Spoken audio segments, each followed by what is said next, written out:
ایک بزرگ نے اپنے بیٹے سے کہا، بیٹے کیا تم جانتے ہو کہ جنت مفت ملتی ہے اور جہنم خریدی جاتی ہے؟ بیٹا بولا، وہ کیسے ابا جان؟ والد نے کہا، دوزخ پیسوں سے خریدی جاتی ہے، جو جوا کھیلتا ہے وہ مال خرچ کرتا ہے، شراب بھی پیسوں سے خریدی جاتی ہے، سگریٹ اور نشے کی چیزیں بھی پیسوں سے ہی ملتی ہیں، گانے بجانے کے آلات بھی پیسوں سے خریدے جاتے ہیں، ان پر مال خرچ کرنا پڑتا ہے، اور اس کے برعکس جنت مفت میں ملتی ہے۔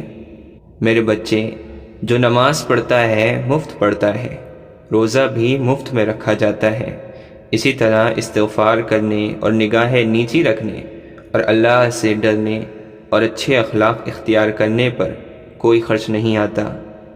اللہ تعالی ہمیں سنت نبوی صلی اللہ علیہ وسلم کے مطابق زندگی گزارنے کی توفیق دے۔